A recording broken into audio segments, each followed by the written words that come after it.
우리 옆 사람들과 인사합니다. 참 잘 오셨습니다. 큰 은혜 받으시기 바랍니다. 오늘 정말 잘 오셨습니다. 하나님의 큰 은혜가 또 한 번 여러분 모두에게 넘치시기를 주님의 이름으로 간절히 축복합니다. 자, 오늘은 이사갈 지파에 대해서 공부하려고 합니다. 8번째 지파입니다. 야곱이 레아를 통해서 낳은 네 아들 루벤, 시므온, 레위, 유다, 그리고 라헬이 자기 종 비라를 통해서 낳은 두 아들 단, 납달리, 그리고 다시 레아가 자기 여종 실바를 통해서 낳은 또 두 아들 갓, 아셀이 있죠. 그리고 이제 우리가 이제 이사갈에 대해서 오늘 공부를 하려고 합니다. 이사갈은 이제 1번 문제를 통해서 생각해 보도록 하고요. 자, 본문 먼저 보겠습니다. 창세기 30장 14절에서 18절. 창세기 30장 14절에서 18절. 한 절씩 교독합니다. 제가 먼저 14절 읽습니다. 밀 거둘 때 루벤이 나가서 들에서 합 한 채를 얻어 그의 어머니 레아에게 드렸더니 라헬이 레아에게 이르되 언니의 아들의 합 한 채를 청구하노라.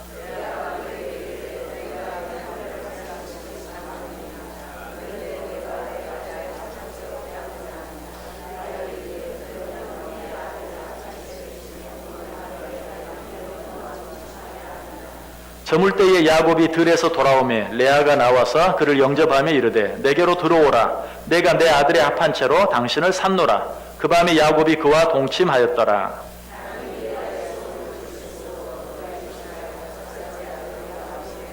같이 읽습니다. 레아가 이르되 내가 내 시녀를 내 남편에게 주었으므로 하나님이 내게 그 값을 주셨다 하고 그의 이름을 이사갈이라 하였으며. 아멘. 자, 1번 문제 우리 다 같이 한번 읽어볼까요? 레아가 5번째 아들인 이사갈을 얻게 된 배경에 대해 토의해보고 그것을 통해 얻을 수 있는 교훈이 무엇인지에 대해 이야기해 봅시다.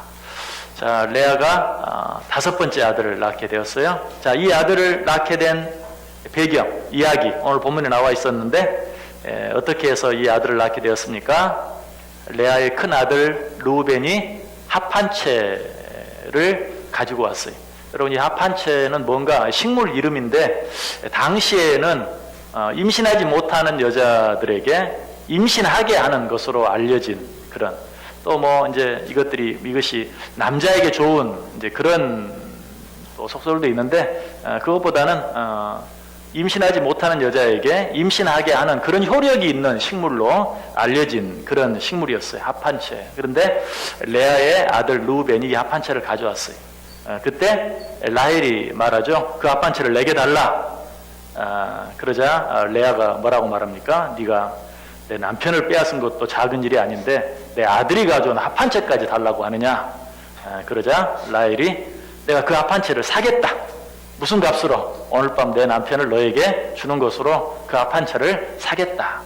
또 레아가 또 기꺼이 그렇게 하죠. 합 한 채를 주고 이제 자기 남편이 야곱이 들어오자 뭐라고 말합니까? 오늘 밤은 내게로 들어오라. 내가 합 한 채로 당신을 샀다. 그래서 이제 자기 남편과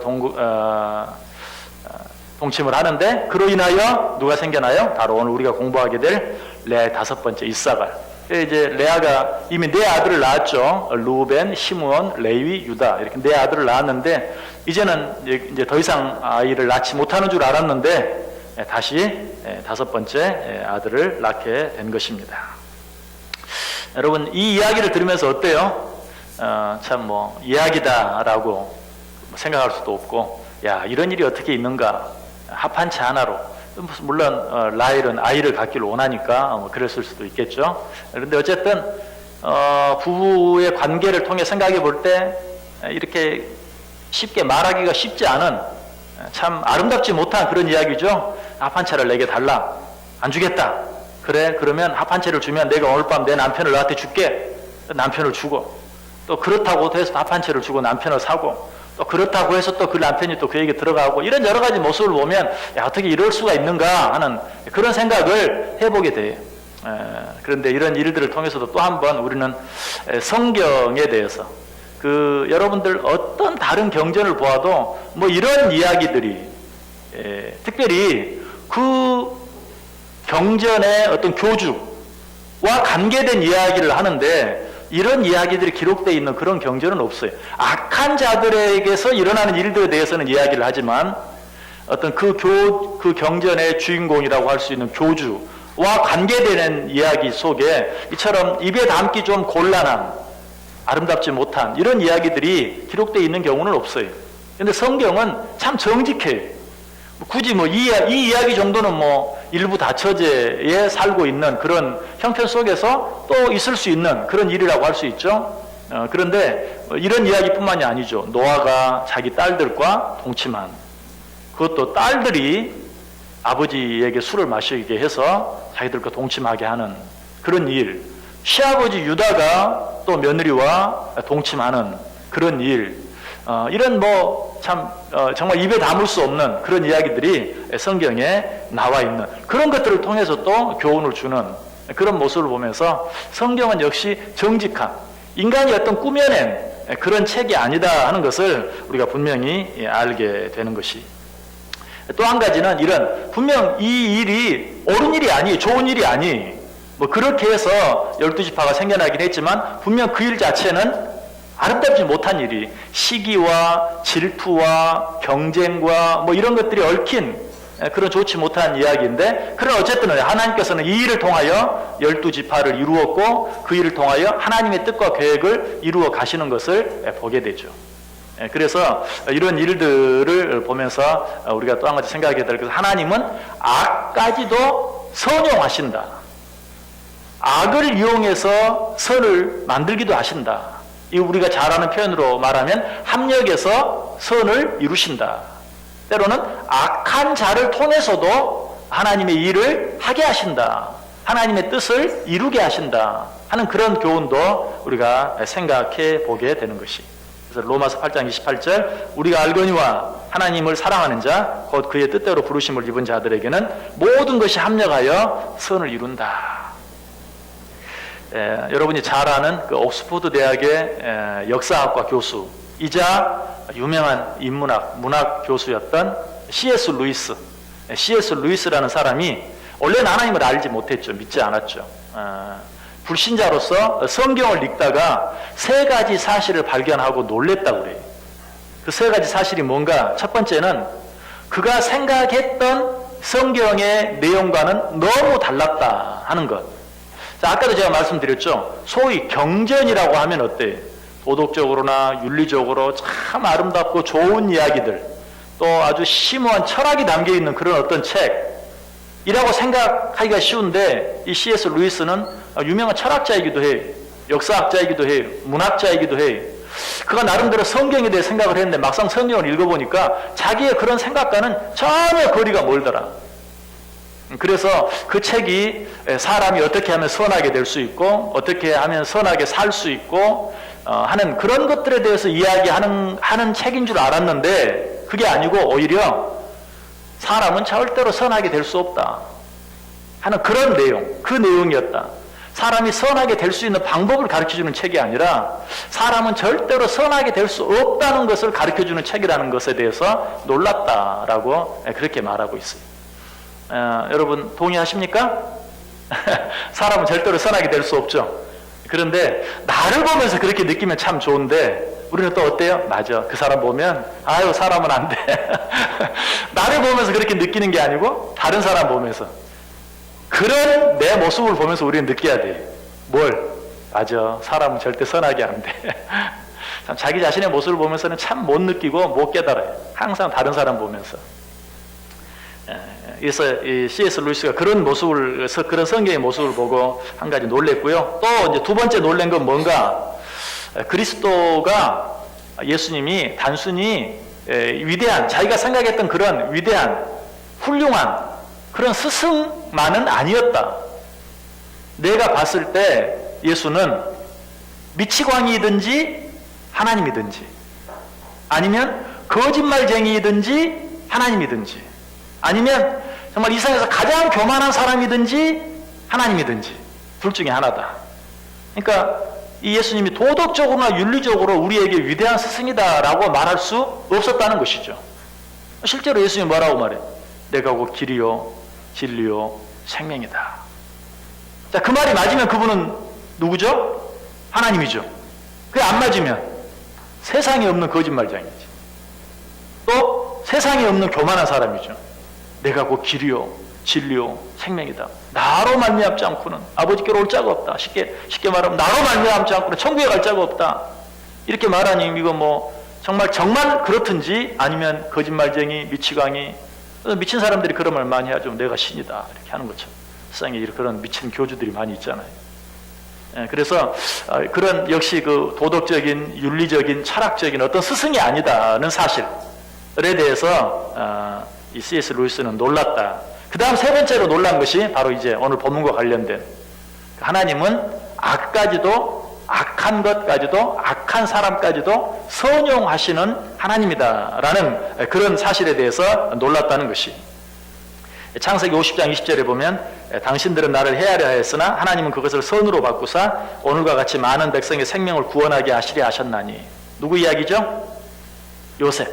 그렇죠? 형들에게 당신은 나를 죽이려고 막 구덩이에 넣어 죽이려고도 하고 죽이지는 말자 그냥 팔자 해서 종으로 팔기도 하고 그렇게 했지만 하나님은 그것을 선으로 바꿔서 나를 애굽의 총리가 되게 하셨고 그로 말미암아 우리 민족을 구원하게 하셨다 하는 그런 바로 그 말씀처럼 우리 하나님은 악한 자까지도 악한 일까지도 선용하셔서 하나님의 뜻을 이루시는 하나님이다. 잠언 16장 4절에도 여호와께서 온갖 것을 그 쓰임에 적당하게 지으셨나니 악인도 악한 날에 적당하게 하셨느니라. 바로 지금 이 레아와 라헬 우리가 이미 생각해 보았지만 그 레아와 라헬이 지나치게 경쟁하고 그래서 인간적인 방법으로 이기기 위해서 자기 종들을 막 자기 남편의 아내로 주고 또 지금 오늘 본문에서처럼 합한 채로 남편을 양보하고 또 남편을 차지하기 위해서 합한 채를 주고 하는 이런 내용들이 어때요? 다 인간적인 방법이고 우리는 하나님께서 기가 막힌 아니 하나님이 하신 일이 아니 인간들이 자기 욕심대로 자기 생각대로 어떤 일들을 행한 것이 그러나 하나님께서는 그 일을 통해서 그 악한 일을 통해서 하나님의 뜻을 이루어 가셨다라는 것이 자 이제 이런 얘기들이 나오면 이제 우리는 좀 고민을 하게 되죠. 그게 무슨 어떤 고민입니까? 그럼 내가 마음대로 살아도 난 아무렇게나 살고 나는 아무런 죄를 지어도 하나님이 다 그걸 바꿔가지고 좋게 만드시고 하나님 당신의 일을 해 나가실 것인데 그럼 내가 굳이 착하게 살려고 선하게 살려고 애쓸 필요가 없지 않느냐 이제 이런 생각을 하게 되는 거예요. 그런 생각이 맞아요 틀려요? 맞아요 틀려요? 왜 이렇게 쉬운 대답을 못 하세요? 맞아요 틀려요? 막 살아도 돼요? 안 되죠. 잘못된 것이 왜?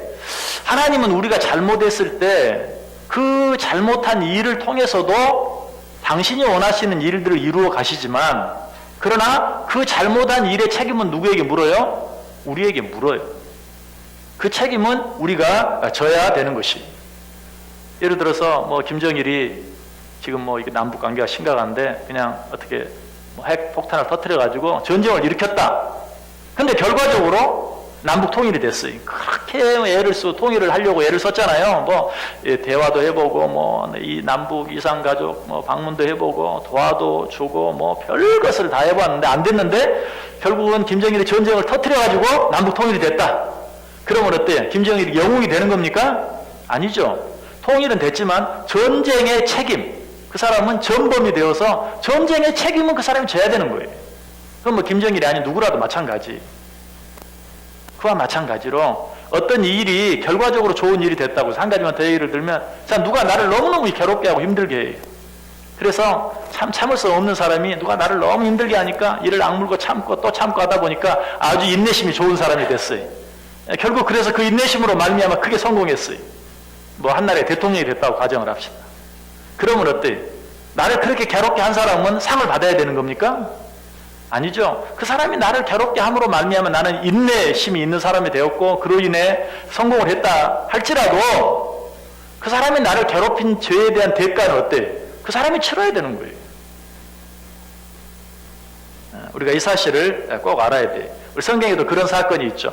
어떤 사건입니까? 예수님을 팔고 예수님이 재판을 받고 결국은 십자가에 달려 죽게 된 사건. 자, 이 과정 속에 생각해 보세요. 가룟 유다가 예수님을 팔았어요. 그래서 어때요? 예수님이 온 인류의 죄를 대신해서 십자가에 달려 죽게 됐어요. 인류를 구원하는 구세주가 되었어요. 또 그 과정 속에 누가 있었죠? 가야바가 있었어요. 가야바도 죄를 다 발견하고도 난 모르겠다. 결국 그냥 넘겨줌으로 말미암아서 예수님이 죽게 됐어요. 또 예수님을 죽이기 위해서 누가? 헤롯과 빌라도가 또 야, 우리 이러다가 잘못하면 우리 역적된다. 지금 예수를 따르는 자들이 너무 많지 않느냐. 이 모습을 가만 우리가 내버려 두면 저 로마가 너희들 왜 반역자가 나타났는데도 그 보고만 있느냐 하고 우리를 죽일 것이다. 당장 쳐들어올 것이다. 그러니까 저 예수라는 저 사람, 저 한 사람을 죽여서 우리 민족을 구원하는 게 지혜로운 생각이다. 헤롯과 빌라도가 그렇게 말했어요. 자, 헤롯과 빌라도가 말한 이유, 그 의도는 뭐예요? 예수를 죽여서 우리를 살리자. 우리 살고 보자. 그런데 그 내용은 결국은 뭐예요? 예수 한 사람을 죽임으로 말미암아 인류를 구원하는 것이 낫지 않느냐. 그들은 단순히 인간적인 생각에서 자기들 살자고 한 이야기지만 결국은 뭐예요? 하나님께서 계획하신 일을 그들이 이룬 거예요. 신기하죠? 자, 그렇다고 해서 예수를 판 가룟 유다, 또 가야바, 헤롯, 빌라도 이 사람들이 인류 구원을 이룬 그들이 아니었으면 인류 구원이 일어나지 않았을 것인데 그들이 그렇게 함으로 말미암아 인류가 구원을 받게 되는 그런 영웅이 되는 겁니까? 믿음의 위인들이 되는 겁니까? 그럴 수 없죠. 그 책임은 그들이 져야 돼요. 자, 성경 우리 한 구절을 찾아볼까요? 마태복음 26장 24절. 마태복음 26장 24절.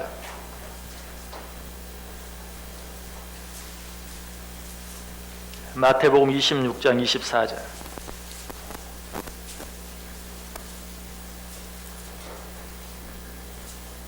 한 목소리로 읽습니다. 인자는 자기에 대하여 기록된 대로 가거니와 인자를 파는 그 사람에게는 화가 있으리로다. 그 사람은 차라리 태어나지 아니하였더라면 제게 좋을 뻔하였느니라. 아멘. 예수님은 십자가에 달려 죽기 위해서 이 땅에 오셨어요. 그래서 예수님께서는 계획한 그대로 십자가에 달려 죽으셨어요. 그러나 그 과정 속에서 은화 30냥이 욕심이 생겨서 예수를 판 가룟 유다. 그 가룟 유다에게는 예수님을 판 그 일에 대한 화가 그 사람에게 있을 것이다. 그 책임은 가룟 유다가 져야 한다라고 이야기하고 있어요. 그러므로 합력하여 선을 이루시는 하나님, 그것이 우리의 핑계가 되면 안 된다 이 말이에요. 하나님은 그렇게 하시지만 내가 잘못하면 그 책임은 내가 져야 한다. 그러므로 우리는 세상의 모든 악에 대해서는 어때요? 끝까지 악과 싸워야 되고 악에 대해서 저항해야 되고 그리고 정말 선한 삶을 살기 위해서 애를 써야 돼요. 성경은 우리에게 뭐라고 말합니까? 로마서 12장 21절에서 악에게 지지 말고 선으로 악을 이겨라. 나는 뭐 적당히 해도 하나님이 다 알아서 하나님의 뜻을 이루어 가고 합력해서 선을 이루는데 그렇게 생각하지 말고 너희는 끝까지 악에게 지지 말고 선으로 악을 이겨라 라고 이야기하고 있어요. 결국 하나님께서는 하나님의 뜻을 이루어 가시기 때문에 우리는 더더욱 이렇게 하면 잘 안 될 텐데 그런 거 생각할 필요가 없어요. 우리는 그런 거 생각하다가 죄를 지어요. 우리는 그런 거 생각할 필요가 없어요. 오히려 그냥 선한 방법대로 하나님의 방법대로 안 될 것 같아도 손해날 것 같아도 우리가 그럴 때 하나님은 합력의 선을 이루시는 분이야 하는 말을 사용해야지 잘못된 일을 행하면서 하나님은 합력의 선을 이루시는 분이야 라고 말해서는 안 된다. 그것이 핑계거리가 되어서는 안 된다. 자, 오늘 이 성경이 왜 이처럼 적나라하게 그 악한 이야기들에 대해서 부끄러운 이야기들에 대해서 기록하고 있는가 또 한번 우리들이 어떻게 살아가야 될 것인지 하는 것을 우리 가르쳐 주시기 위해서 우리 그렇게 하고 계신다 하는 것입니다. 자, 2번 문제 보겠습니다. 2번 문제 같이 읽습니다. 이사갈이라는 이름의 뜻은 무엇이며 그 뜻이 우리에게 주는 교훈은 무엇입니까? 자, 창세기 30장 18절. 자, 18절 같이 읽습니다. 레아가 이르되 내가 내 시녀를 내 남편에게 주었으므로 하나님이 내게 그 값을 주셨다 하고 그의 이름을 이사갈이라 하였으며. 자, 여기 이사갈 하고 또 거기 옆에 번호가 적혀져 있죠? 몇 번 적혀져 있어요? 3. 자, 성경 밑에 보면 3번 하고 뭐라고 써져 있어요? 갑. 예. 자, 이사갈이란 이름의 뜻이 뭐예요? 갑이라는 뜻이. 어떤 갑? 어떤 갑? 여기 아까 읽었던 18절 보면 내가 내 시녀를 내 남편에게 주었으므로 하나님이 내게 그 값을 주셨다. 그러니까 이전에 어떻게 했어요? 레아가 자기 여종 실바를 자기 남편에게 주었죠.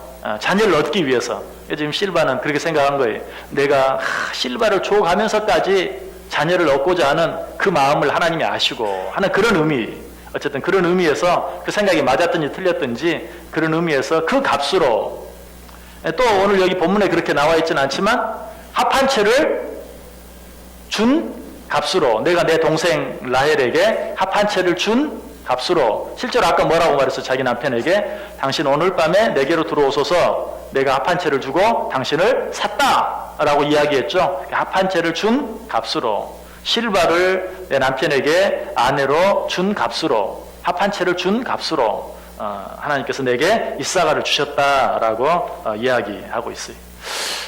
여기서 이제 값을 주고 샀다 하는 이런 이야기를 하면 우리는 또 어떤 말을 생각하게 됩니까?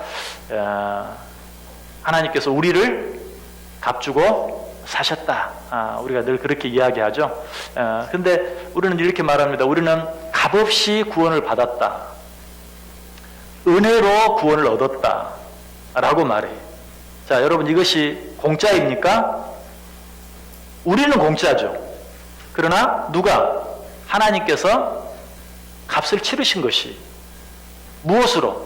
하나밖에 없는 아들 예수 그리스도의 피값으로, 그의 십자가로 값 주고 우리를 사셨다 하는 것을 잊지 말아야 돼요. 오늘 이 이삭을 값 주고 샀다는 그런 의미를 통해서 하나님께서도 우리를 정말 예수 그리스도의 그 피값으로 값 주고 사셨다. 그래서 여러분, 우리가 은혜로 구원 얻었다, 뭐 값없이 구원을 얻었다, 이것을 너무 쉽게 생각하면 안 돼요.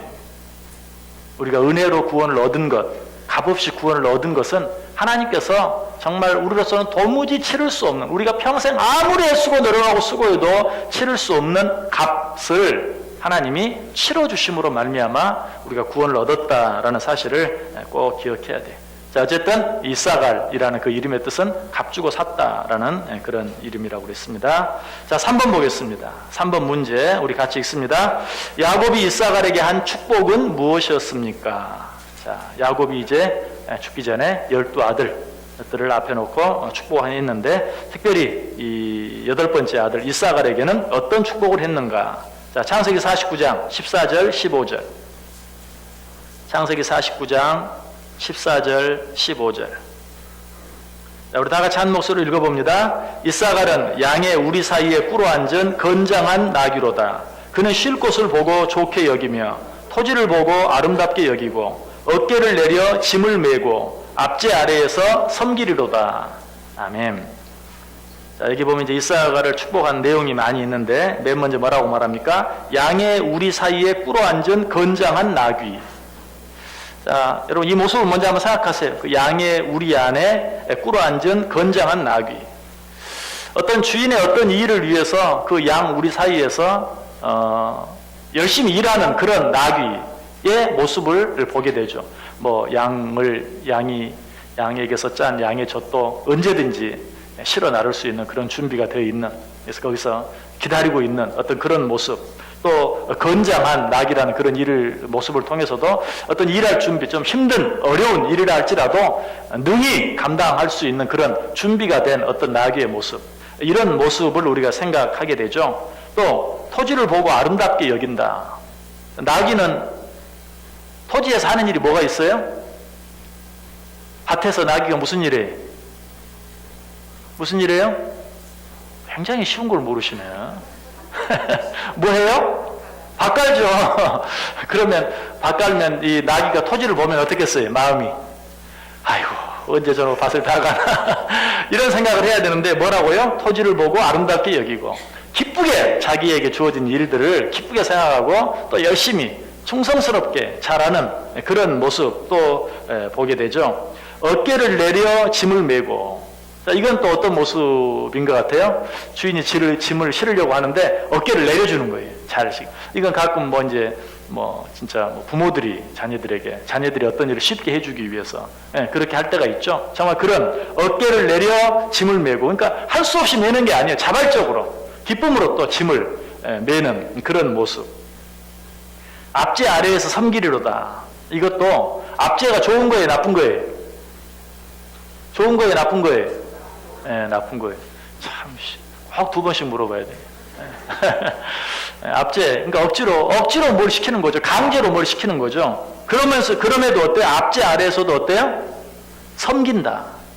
이 섬긴다는 거는 막 할 수 없이 하는 게 아니에요. 역시 기쁨으로 하는 거예요.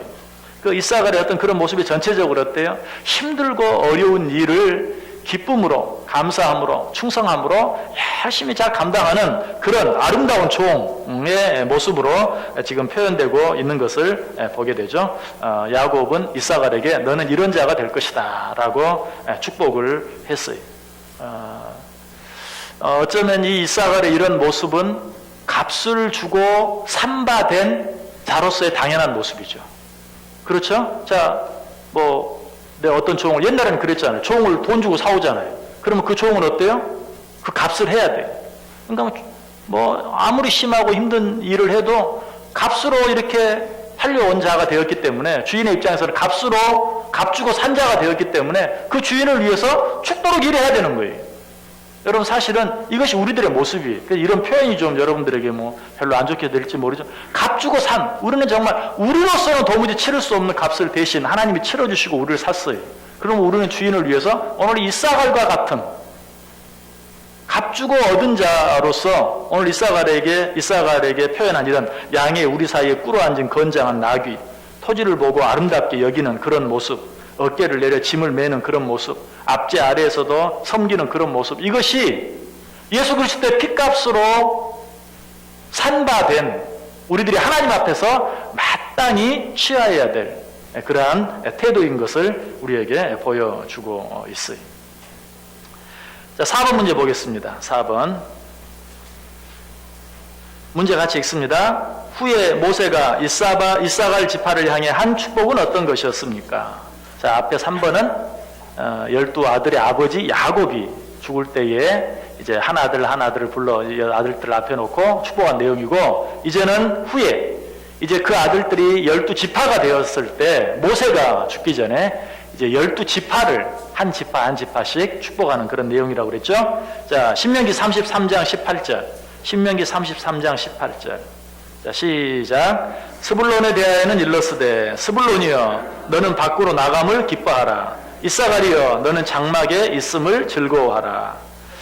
자, 여기 보면 특별한 것은 무엇입니까? 스불론과 이사갈을 같이, 다른 지파는 다 하나씩 하고 있는데 이 스불론과 이사갈은 같이, 특별히 스불론에 대하여는 일러스되 스불론이여 너는 밖으로 나감을 기뻐하라. 이사갈이여 너는 장막에 있음을 즐거워하라. 자, 오늘 지도 한번 보여줘 보실래요? 자, 지도 다시 보시면 여기가 스불론, 땅은 조그맣죠? 스불론 지파의 땅이고 이 밑에가 이사갈 지파의 땅입니다. 근데 실제로 이제 스불론은 지중해와 바로 접해 있지는 않지만 지중해로 나가서 많은 무역들을 했어요. 무역을 해서 굉장히 오늘날로 말하면 돈도 많이 벌고 어떤 그런 무역 활동을 왕성하게 했던 지파가 스불론 지파예요. 그러니까 지금 모세가 예언한 대로 너는 밖으로 나감을 기뻐하는 그런 지파가 되었고, 이사갈은 그야말로 이렇게 한 가운데에 들어앉아서 정말 어떤 밖으로 나가는 그런 일을 하지 아니하고 안에서만, 그 땅 안에서만 살아가는 그런 지파였어요. 지금 그것에 대해서 예언적으로 모세가 축복을 하고 있는 것이. 자, 여기서 한번 이 둘 중에 어떤 지파가 더 나은 지파인가? 그렇게 물으면 여러분 뭐라고 대답하겠어요? 스불론 지파가 더 나은 것 같아요? 이사갈 지파가 더 나은 것 같아요? 어때요? 밖으로 나가기를 좋아하는 사람은 스불론이 좋을 거고 안에 가만히 있기를 좋아하는 사람은 이사갈이 좋을 거고, 그렇죠? 그런데 여기 모세를 통해서 모세가 지금 이 스불론과 이사갈을 축복하는 이 축복의 내용을 보았을 때는 어떤 내용일 것 같아? 스불론아, 너는 밖으로 나가는 그것을 기뻐해라. 네가 좋아하든지 싫어하든지. 이사갈아, 너는 안에서 일하는 그것이 네 타입이든지 아니든지 기뻐하고 좋아해라. 즐거워해라. 여러분, 이건 어떻게 보면 우리에게 어떤 은사의 문제나 이 달란트의 문제와 같은 것이, 하나님께서 스불론 너는 나감을 기뻐하고 이사갈 너는 안에 있는 것을 즐거워하라 라고 말했을 때, 우리는 이것을 어떤 것이 더 좋고 어떤 것이 더 나쁨으로 받아들이기보다는 하나님께서 내게 맡겨주신 사명, 책임으로 받아들이고 그것을 기쁘게 여길 수 있어야 돼요. 또 우리가 이미 얘기했죠. 12지파는 지금 하나님께서 선택한 백성들이 얼마나 다양한가 하는 것을 가르쳐준다고 그랬어요. 하나님께서 다 하나님의 은혜로, 사랑으로 우리를 당신의 백성 삼아주셨어요. 12지파를 당신의 백성으로 만들었어요. 그런데 그 지파는 지금까지 우리가 8지파를 생각해 보았지만 다 하나같이 어때요? 다 달라요. 야곱이 축복한 내용을 봐도 그렇고, 또 모세가 축복한 내용을 봐도 그렇고, 또 실제로 그들이 살았던 모든 삶의 모습을 봐도 그렇고 너무너무 달라요. 왜 그렇게 하셨는가? 하나님의 선택한 백성들이 다 다르다는 것을 우리에게 보여주고 있는 거예요. 자, 여기 있는 우리들 안에서 다시 한번 생각해 보면, 우리 가운데도 어떤 사람들은 이게 밖에 나가서 활동적으로 어떤 일들을 잘하는 그런 사람이 있어요. 어떤 사람은 밖에 나가서는 아무것도 못해. 꼭 방한통수같이 어떻게 보면 교회 안에서만 또 이러는 사람이 있을 수도 있어요. 자, 이런 부분에 대해서 서로 너는 왜 밖에서만 그러냐? 너는 왜 안에서만 그러냐? 이럴 것이 아니라는 것이죠. 밖에서도 잘할 수 있는 사람은 밖에서도 열심히 기쁨으로 잘하면 되고, 안에서 잘할 수 있는 사람은 또 안에서 잘하면 되고. 예를 들면 전도와 선교. 자, 전도는 좀 이렇게 우리 가까운 곳에 있는 사람들에게 전하는 것을 전도라고 얘기하고, 선교는 타 문화, 우리가 다른 언어 가운데 있는 자들에게까지 나가서 복음을 전하는. 자, 어떻게 보면 이사갈은 동네 안에서 전도하는 것, 또 스불론은 정말 멀리까지 나가서 배 타고 다른 나라까지 가서 선교하는 어떤 그런 차이가 있죠. 사실 요즘에는 이제 그런 논쟁이 많이 없어졌지만 예전에는 교회 안에도 그런 논쟁이 많이 있었어요. 우리가 지금 나가서 선교할 때냐? 전도도 못하면서 이렇게 하면서 선교하는 것을 반대하기도 하고, 우리 한국 교회가 처음 선교 막 시작할 때 특별히 그런 일들이 많이, 우리 앞가림도 못하면서 선교는 무슨 선교냐? 나름대로 일리가 있을 수는 있지만, 그럼에도 불구하고 선교적인 사명을 가진 사람은 나가고 또 나가서 할 수 있게 해주고, 그러면서도 또 안에서 어떤 일을 할 수 있는 사람은 할 수 있도록. 또 선교로 따지면 어떤 사람은 나가서 막 선교하고 싶은 사람이 있고, 어떤 사람은 또 이렇게 교회 안에서 목회하는 사람도 있고. 자, 그것도 어떤 것이 나으냐? 여러분, 저는 선교사가 아닌데 여러분들 선교사만, 저 선교사님은 진짜 고생하고 정말, 근데 아유 목사는 참 편하고 좋겠어. 그러면 제가 기분이 좋겠어, 나쁘겠어요? 그것도 그렇게 볼 게 아니라는 거죠. 제가 재밌는 얘기 하나, 이제 제가 캐나다에 있을 때 어떤 목사님 한 분이 목회도 잘 하셨어요. 목회도 잘하고 그러다가 이제 좀 일찍 은퇴를 하고 선교사로 나가셨어요.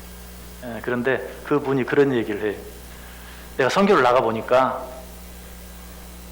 세상에 제일 불쌍한 사람이 이민교회 목회자더라. 그런 얘기를 했어요. 첫째 보니까, 내가 선교를 해보니까, 이거는 이제 제가 어떤 한 가지 예로 얘기를 하는 거니까 이해를 하셔야 돼요. 선교사가 제일 편하고 좋더라. 선교사가 막 얽매이는 것도 없고 너무 자유롭고 너무 편하고 너무 좋더라. 그리고 또 한국에서 목회하는 사람들 보니까 한국에서 목회하는 목사들은 대접도 잘 받고 참 좋더라. 그런 제일 불쌍한 것은, 나는 한국 목회도 해보고 이민 목회도 해보고 선교사도 해봤는데 이민 목회하는 사람이 제일 불쌍하더라. 이렇게 말했어요. 이건 그 사람의 입장이에요. 자, 왜 제가 이런 얘기를 하느냐? 보는 것에 따라서 그럴 수도 있고 저럴 수도 있는데 꼭 남의 것하고 내 것 비교하면서 그러지 말라는 것이. 어떤 사람에게는 나가서 다 잘 선교할 수 있는 은사가 주어진 사람도 있고, 또 어떤 사람은 이 또 안에서 또 더 잘할 수 있는 사람도 있고, 그것을 좋고 나쁨으로 얘기하지 말라. 스불론과 이사갈은 분명히 서로 다른 역할이 주어졌어요. 너는 나가서 너는 그 일을 즐거워해라. 특별히 스불론 지파 가운데도 어때요? 나가서 일하는 것보다 안에서 일하는 것이 더 좋은 사람도 있었겠죠. 그러나 너희는 나가서 일하는 것을 기뻐해라. 이사갈 지파, 너는 안에서 일하는 것 즐거워해라. 그 사람들 가운데도 나가서 일하는 게 좋은 사람이 있어요. 그러나 너희는 안에서 일하는 것을 즐거워해라. 여러분, 다르다는 것은 잘못된 게 아니다. 다른 것은 틀린 것이 아니다. 이런 말 많이 하죠? 마찬가지. 나와 다르다는 것이 틀린 게 아니에요. 다른 것은 다른 것이, 다른 것을 다른 것으로 받아들일 수 있어야 돼요. 그래서 오늘 이 모세가 스불론 지파와 이사갈 지파를 그렇게 같이 축복하고 있는 그런 모습을 우리가 보게 됩니다. 자, 마지막 문제 보겠습니다. 5번. 자, 문제 같이 봅니다. 12지파를 상징하는 12가지 보석 중 이사갈 지파를 상징하는 보석은 무엇이며 그것을 통해 우리가 얻을 수 있는 교훈은 무엇입니까? 자, 오늘도 보석 한 가지 또 봐야죠.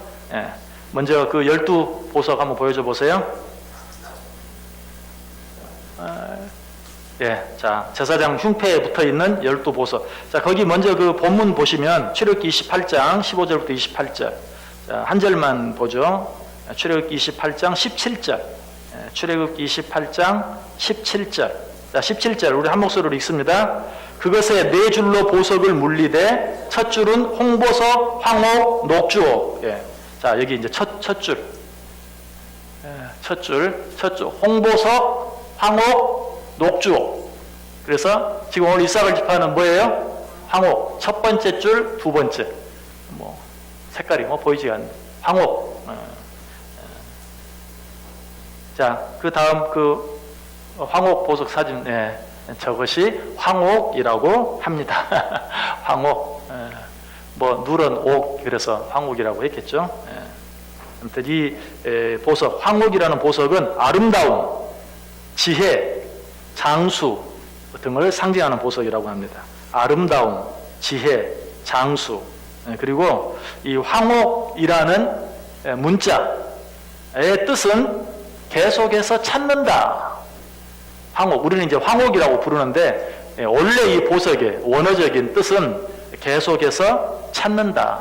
왜 이런 이름이 붙여졌냐면 뭐 보석이 다 그러하긴 하지만 특별히 이 황옥이라는 보석이 찾기가 아주 어려운, 찾기가 아주 쉽지 않은 그런 보석이었다고 그래요. 특별히 이 황옥은 언제 찾을 수 있느냐? 안개가 자욱하게 낀 날. 이상하죠? 멀쩡한 날에도 찾기 어려우면 어떻게 안개가 낀 날 찾을 수 있겠어요? 이 황옥이라는 보석은 안개가 자욱하게 낀 날 그 안개에 반사가 돼서 빛이 난다고 해요.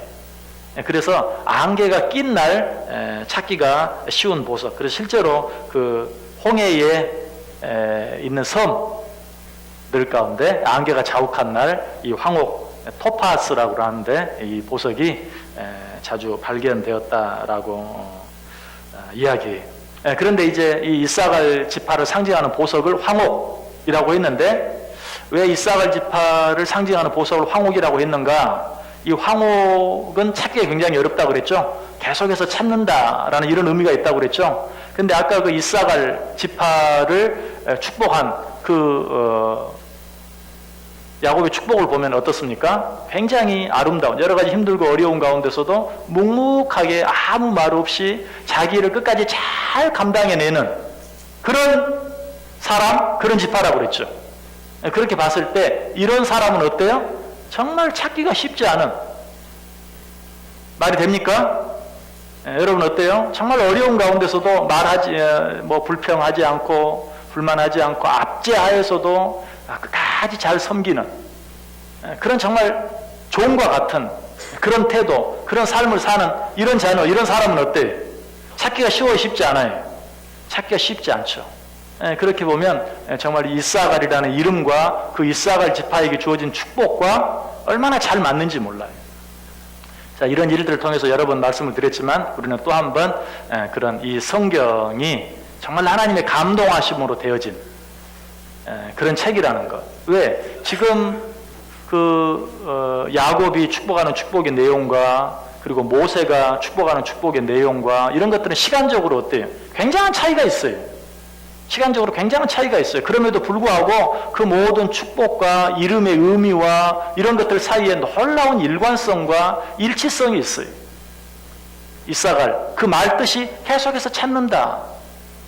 우리는 어때요? 늘 삶 속에서 내 개인적으로도 정말 그런 내 성품을 만들기 위해서 우리는 계속해서 노력하고 애쓰고 또 그렇게 늘 묵묵히 일하고 충성하고 애쓰는 사람들을 우리는 늘 찾고 있어요. 정말 그런 사람들은 쉽게 발견되지 않아요.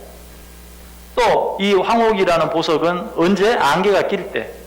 여러분 정말 묵묵히 일하는 신실하고 충성된 사람은 언제 나타납니까? 힘들고 어려울 때 나타나요. 문제가 없을 때는 잘 나타나지 않아요. 어려운 가운데 있을 때, 고난이 있을 때 어떤 그 사람의 그 사람 됨됨이, 그 사람의 가치는 어려울 때 드러나는 거예요.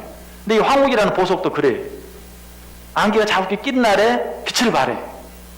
드디어 그런 데서 발견이 돼요. 이런 여러 가지 면들을 생각하면 정말 그 이사갈이라는 이름과 야곱이 이사갈을 축복한 내용과 모세가 또 이사갈을 축복한 그 모든 내용들이 어때요? 너무나 잘 어우러져요. 이것이 바로 성경은 사람이 억지로 지어낸 그런 말이나 어떤 이야기, 글이 아니고 하나님의 감동하심으로 되었다 하는 것을 또 한 번 알게 되는 것이. 그리고 이제 또 한 가지 이것을 통해서 우리 얻을 수 있는 교훈이 있다면 정말 우리는 우리가 이사갈 같은 그런 사람, 그런 충성된 종이 되기 위해서 계속 나 자신을 꾸준히 끝까지 내 안에 주신 그 하나님이 주신 그 아름다운 성품, 하나님의 성품들을 찾고 개발해 나가기 위해서 끊임없이 애쓰고 노력해야 한다 하는 것을 또 말해주고 있어요.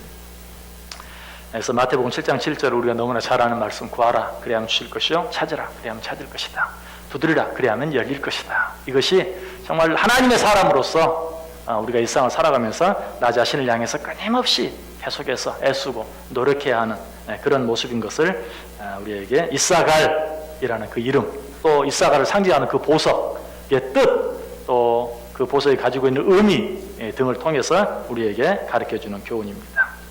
자, 그 밑에 있는 말씀 우리 같이 읽습니다. 요한계시록 2장 10절 말씀 시작. 내가 죽도록 충성하라. 그리하면 내가 생명의 관을 내게 주리라. 아멘. 예, 한마디로 이제 오늘 본문과 연관지어서 이야기하면 이사갈 같은 사람이 되어라. 그리하면 생명의 관을 내게 주리라.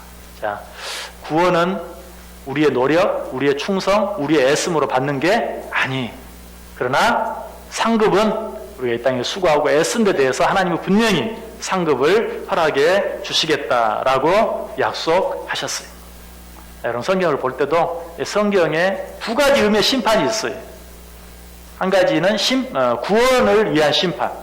우리는 이 심판과 상관이 없어요. 우리는 이미 사망에서 생명으로 옮겼느니라. 너희에게는 다시 정죄함이 없느니라. 그럼에도 불구하고 우리에게 남아있는 심판이 있는데 그 심판은 상급의 심판. 그러므로 이미 구원받은 자로서 아까 말했죠.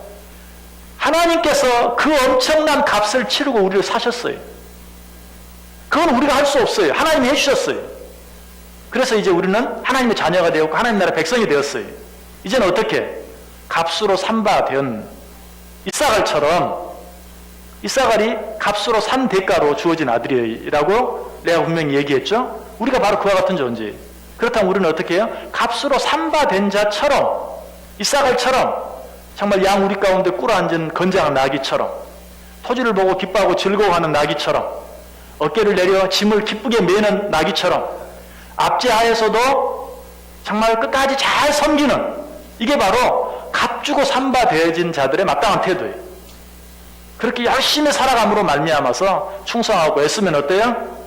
생명의 면류관. 면류관이라는 말 대신에 이제 새 성경은 그냥 생명의 관이라고만 이야기하고 있죠. 생명의 관을 내게 주리라. 여러분 이사갈 같은 사람이 되어서 정말 하나님께서 우리에게 약속하신 이 생명의 면류관을 받아 누릴 수 있는 저 여러분들 다 될 수 있길 바랍니다. 혹시 궁금한 것 있습니까? 물어보고 싶은 것 있습니까? 황옥은 한 켤에서 얼마나 하나요? 뭐 이런 질문 말고 예, 우리 한번 잠깐 기도하겠습니다. 오늘 말씀 생각하면서 우리를 예수 그리스도의 피값으로 사주시니 감사합니다. 이사갈과 같은 정말 주님의 마음을 기쁘게 하는, 주인의 마음을 시원케 하는, 성경의 표현을 빌리면 정말 주인에게 시원한 얼음 냉수와 같은 그런 아름다운 종들, 충성된 종들 되게 하셔서 정말 주님 앞에 섰을 때 주님께서 예비하신 생명의 면류관을 받아 누리는 자들 되게 해 주옵소서. 우리 한번 저희 기도하겠습니다. 아버지, 은혜와 사랑을 감사를 드립니다. 오늘도 주여 귀한 말씀 주시고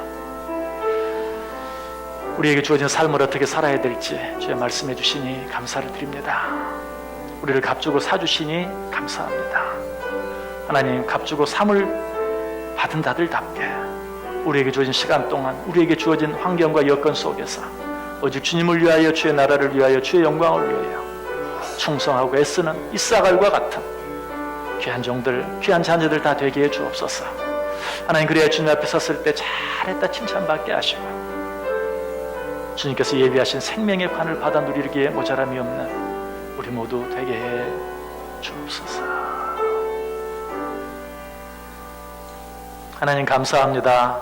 또 말씀을 통해서 우리가 받은 은혜를 다시 한번 깨닫게 하시고 정말 그 은혜를 생각하며 어떻게 살아야 될지 배우게 하시니 감사를 드립니다. 이사갈처럼 하나님께서 우리를 값주고 사주신 것 기억하고 우리의 남은 삶 오직 하나님의 나라와 영광을 위해서 충성된 종처럼 하나님을 위하여, 하나님께서 내게 맡기신 교회를 위하여, 하나님께서 내게 붙여준 모든 사람들을 위하여 섬기며 충성하며 살아갈 수 있는 우리 모두 되게 해 주옵소서. 그래야 주님 앞에 섰을 때 잘했다 칭찬받게 하시고 생명의 면류관을 받아 누리기에 부족함이 없는 우리 모두 되게 해 주옵소서. 예수님의 이름으로 기도드리옵나이다. 아멘.